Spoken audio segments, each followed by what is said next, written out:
The weekend coffee shop buzzed with warm golden light and crowded tables filled with chatter and laughter. Michael, 32, an architect, sat trapped in what was possibly the worst blind date of his life.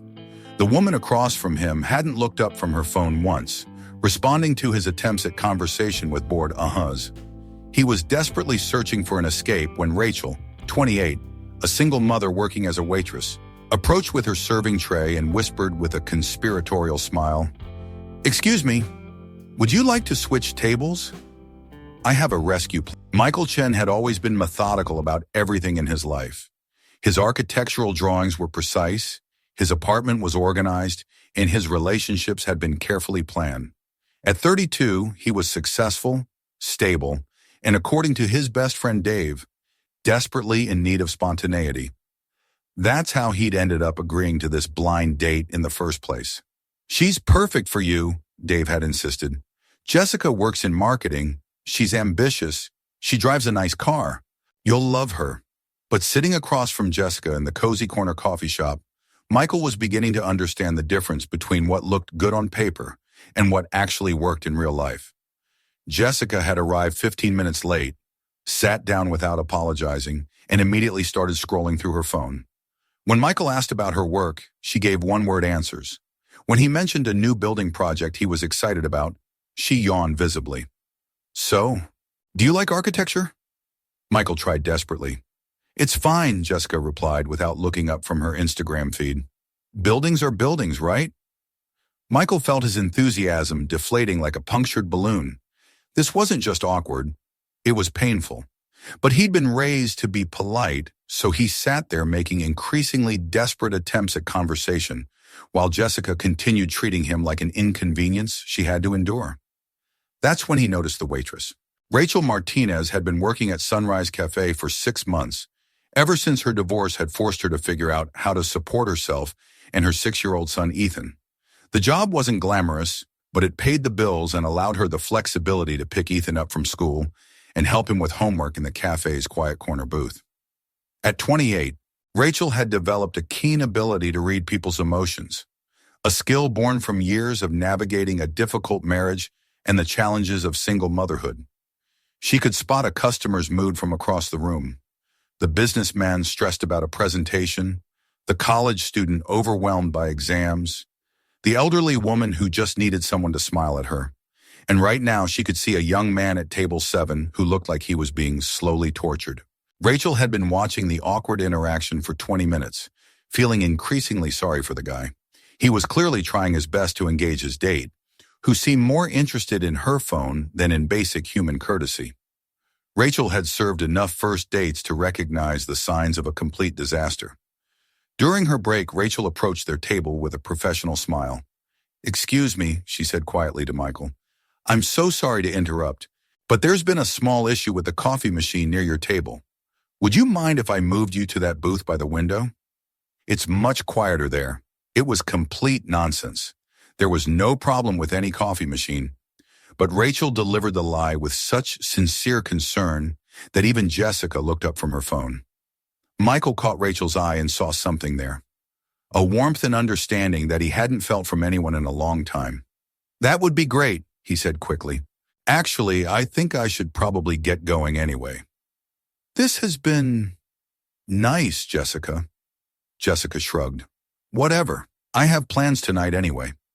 As Jessica gathered her things and left without a backward glance, Michael found himself standing next to Rachel, feeling both relieved and oddly energized. "Thank you," he said quietly. "That was the worst date I've ever been on." Rachel laughed, a genuine musical sound.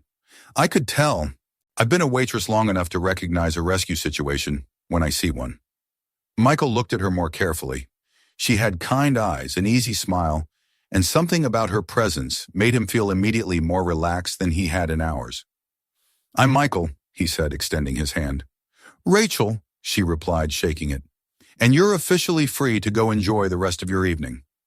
As Michael walked to his car, he realized something strange was happening. Instead of feeling disappointed about the failed date, he couldn't stop thinking about Rachel's smile and wondering when he might see her again. 3 days later, Michael found himself back at Sunrise Café, ostensibly because they had great coffee, but really because he hoped to see Rachel again. She was there, wiping down tables during the afternoon lull, and her face lit up when she saw him. "Well, if it isn't the escape artist," she said teasingly. "How are you recovering from your ordeal?" Michael laughed. "Still traumatized. I think I need therapy, or at least really good coffee." As Rachel poured his coffee, Michael noticed a small pile of books and papers at the counter. Textbooks for nursing school mixed with what looked like a child's homework. "Nursing school?" he asked. Rachel's cheeks colored slightly. "Part-time. I'm trying to build a better future for my son and me. It's slow going, but..." She shrugged with the practical optimism of someone who had learned to take life one step at a time. "That's incredible," Michael said and meant it. "How old is your son?" 6. His name is Ethan. Rachel's entire demeanor softened when she talked about her child. "He's supposed to meet me here after school today, actually." As if summoned by her words, the cafe door opened, and a small boy with Rachel's dark eyes and a backpack bigger than his torso shuffled in. He was clearly shy, hanging back near the door until Rachel waved him over. "Ethan, come meet my friend Michael," Rachel said gently. The boy approached cautiously, studying Michael with the careful assessment of a child who had learned to be wary of new adults in his mother's life. Michael crouched down to Ethan's eye level. "Hi there. Your mom tells me you're in first grade. What's your favorite subject?" "Art," Ethan said quietly. "I like to draw houses." Michael's face lit up. "Houses? That's my job. I design buildings. Want to see?" He pulled out his phone and showed Ethan photos of some of his architectural projects, explaining them in simple terms. Within minutes, Ethan was chattering excitedly about different types of buildings he'd noticed around the city. Rachel watched this interaction with growing amazement.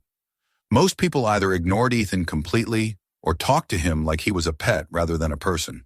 But Michael was genuinely engaging with her son, treating his questions with respect and encouraging his curiosity. When Michael sketched a quick drawing of a castle on a napkin and handed it to Ethan, the boy's face absolutely glowed. "Can I keep this?" "Of course," Michael said. "Maybe someday you'll be an architect too." As Ethan carefully tucked the drawing into his backpack, Rachel felt something shift in her chest, a dangerous flutter of hope that she'd been trying to suppress since her divorce. Over the following weeks, Michael became a regular at the cafe. He claimed it was convenient to his office, which was technically true, though he'd driven past 3 other coffee shops to get there. Rachel began to look forward to their conversations, which ranged from his latest building projects to her nursing school challenges to Ethan's adventures in first grade. But as their friendship deepened, so did the complications. Michael's friends were less than supportive when he mentioned he was interested in someone. "A waitress with a kid?" his college roommate Mark said with undisguised skepticism. "Dude, you're a successful architect. You could date anyone. Why complicate your life?" "She's also a nursing student," Michael replied defensively, "and she's one of the most genuinely kind people I've ever met." "Look, I'm sure she's nice," Dave added, "but single moms come with baggage." "Are you ready to be an instant stepdad?" The comments stung because they echoed fears Michael was already wrestling with. He'd never been around children much, and the responsibility of being involved in Ethan's life felt enormous. Rachel was facing her own doubts and social pressure. Some of her co-workers at the cafe made snide comments about customers who think they're your friends and warned her against getting ideas above your station. More troubling were the well-meaning but hurtful comments from her own family. Her sister Linda was particularly blunt during a phone call. "Rachel, honey, guys like that don't usually stick around when things get real. He's probably just enjoying feeling like a good guy by helping the poor single mom." "It's not like that," Rachel protested, but Linda's words planted seeds of doubt. The situation came to a head one evening when Ethan asked innocently, "Mom, is Michael going to be my dad?" Rachel felt panic and hope war in her chest. "Sweetie, Michael is our friend. He's a very nice man, but..." "I like him," Ethan said simply. "He draws me pictures, and he doesn't talk to me like I'm stupid." That night, after Ethan was asleep, Rachel stared at the ceiling, wondering if she was setting both herself and her son up for heartbreak. She'd been hurt badly before, and the thought of Ethan getting attached to someone who might leave terrified her. Meanwhile, Michael was having his own sleepless night, wondering if he was ready for the complexities of dating someone with a child, and whether his feelings for Rachel were strong enough to weather the challenges that would inevitably come. The next morning, he sent Rachel a text that he wrote and deleted 5 times before finally hitting send. "I haven't stopped thinking about you since the day you rescued me from that terrible date." Rachel stared at the message, her heart racing, before finally typing back, "I've been thinking about you too, but I'm scared about what that means." The crisis came sooner than either of them expected at Michael's company's annual architectural showcase, a fancy networking event that he'd impulsively invited Rachel to attend. Rachel had been nervous about the invitation from the moment Michael extended it. She didn't own anything appropriate for such an elegant event and had to borrow a dress from her coworker. More than that, she worried about fitting into Michael's professional world. But Michael had seemed so excited about sharing this part of his life with her that she agreed to go. The evening started well. The venue was beautiful, Michael's building models were impressive, and he introduced Rachel proudly to several colleagues as "my friend Rachel, who's in nursing school." The problems began when they encountered David Hartman, a senior partner at Michael's firm, who had too much wine and too few social filters. "So Rachel," Hartman said with the kind of smile that didn't reach his eyes, "Michael tells me you work in food service. How refreshing." Rachel felt her cheeks burn, but maintained her composure. "I'm a waitress at a cafe, yes. I'm also studying to become a registered nurse." "Oh, that's ambitious," Hartman replied in a tone that made ambitious sound like a criticism. "And you have a child, I hear. That must be challenging for someone in your position." Michael stepped forward, his jaw tight. "David, I think—" But Hartman wasn't done. "It's just that Michael here is one of our rising stars. We'd hate to see him get distracted by complicated personal situations." The words hung in the air like poison. Rachel felt every eye in their immediate vicinity turned toward her, and she could practically hear the whispered judgments. Gold digger, social climber, not good enough. "Excuse me," Rachel said quietly, her dignity intact but her heart breaking. "I need some air." She walked quickly toward the exit, hoping to escape before the tears started. Michael caught up with her in the parking lot. "Rachel, wait. Please, David is an ass, and he doesn't speak for anyone but himself." Rachel turned to face him, and Michael saw that she wasn't crying. She was angry. "You know what, Michael? He's not wrong. I am a waitress with a kid. I am in a complicated situation, and maybe you deserve someone who fits better into your world." "That's not what I want," Michael said desperately. "I want you." "Do you?" Rachel challenged. "Because when he was talking about me like I was some kind of problem to be solved, you didn't exactly jump to my defense." Michael felt the truth of her words like a physical blow. He had hesitated, and that hesitation had cost him more than he realized. "You're right," he said quietly. "I should have shut him down immediately. I was caught off guard, but that's no excuse." Rachel softened slightly at his honesty. "Michael, this is always going to be an issue. I'm never going to be the kind of woman who fits seamlessly into company parties and country club dinners. I'm a single mom working 2 jobs to put myself through school. And you're the strongest, kindest, most genuine person I've ever met," Michael replied. "I don't want someone who fits into my world. I want to build a new world that fits all of us." The U.S. hung between them, heavy with implication. "Us?" Rachel repeated softly. Michael took a deep breath. "I know this is complicated. I know I don't have experience with kids, and I know my friends and colleagues might not understand. But I also know that I've never felt about anyone the way I feel about you. And I know that Ethan is the best part of your life, which means he's going to be an important part of mine too." Rachel studied his face in the parking lot lights, looking for any sign of doubt or uncertainty. What she saw instead was determination and something deeper, something that looked like love. "My ex-husband used to say that Ethan and I were too much work," she said quietly, "that he hadn't signed up for the reality of family life." "Then he was an idiot," Michael said firmly. "Rachel, you didn't rescue me from one bad date. You rescued me from a life where I was going through the motions without really living. You and Ethan, you've made everything more meaningful." At that moment, Rachel's phone buzzed with a text from her babysitter. "Ethan drew you and Michael a picture. He wants to show you when you get home. Hope the fancy party was fun." Rachel showed Michael the message, and something in his expression made her heart skip.